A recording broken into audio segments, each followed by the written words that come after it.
Bird flu టైంలో chicken తినొచ్చా తినకూడదా? ఇది చికెన్ లవర్స్ని బాగా వేధించే ప్రశ్న. ఇప్పటిదాకా అవైలబుల్గా ఉన్న లిటరేచర్ ప్రకారం, చేసిన రీసెర్చ్ ప్రకారం చికెన్ తినడం వల్ల బర్డ్ ఫ్లూ అనేది రాదు మనిషికి.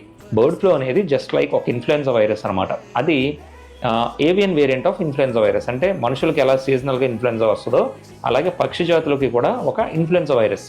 అది పక్షుల నుంచి పక్షులకి ర్యాపిడ్గా స్ప్రెడ్ అవుతుంది. పర్టికులర్గా పౌల్ట్రీస్ అంటే కోళ్ళు అన్ని పక్కనే ఉంటాయి కాబట్టి ఆ వైరస్ బర్డ్ రెస్పిరేటరీ డ్రాప్లెట్స్ వల్ల కానీ ఒక పక్షి నుంచి ఒక పక్షికి స్ప్రెడ్ అవుతుంది. కాకపోతే ఏదైనా వైరల్ పార్టికలే కాబట్టి ఆ పక్షులకి బాగా సన్నిహితంగా ఉన్న మనుషులకి అంటే ఆ పౌల్ట్రీ వర్కర్స్కి కానీ వాళ్ళకు కూడా స్ప్రెడ్ అయ్యే ఛాన్స్ ఉంటుంది. కానీ బర్డ్ ఫ్లూ సోకిన మనిషి నుంచి ఇంకొక మనిషికి ఆ బర్డ్ ఫ్లూ రావడం అనేది చాలా రేర్. ఒకవేళ బర్డ్ ఫ్లూ వస్తే ఆ మనిషికి ఎటువంటి సిమ్టమ్స్ ఉంటాయి? జస్ట్ లైక్ ఇన్ఫ్లుయెన్జా వైరస్ సిమ్టమ్సే ఉంటాయి. అంటే జలుబు, దగ్గు, బాడీ పెయిన్స్, కళ్ళ కలకలు, నీరసం.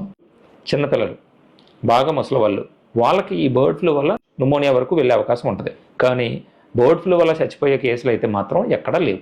చికెన్ తినొచ్చా తినకూడదా? ఇది చాలా పెద్ద డౌట్ కదా. యూజువల్గా చికెన్ని మనం బాగా క్లీన్ చేసుకొని బాగా బాయిల్ చేసుకొని కుక్ చేసుకున్నప్పుడు more than 72 degrees centigrade more than 10 minutes కనుక మనం కుక్ చేస్తే ఈ వైరల్ పార్టికల్ అనేది కంప్లీట్గా డీనేచర్ అయిపోద్ది. ఆ మీట్ మనం తినడం వల్ల మనకి ఇన్ఫ్లుయెన్జా వైరస్ రాదు. ఇది నిజం.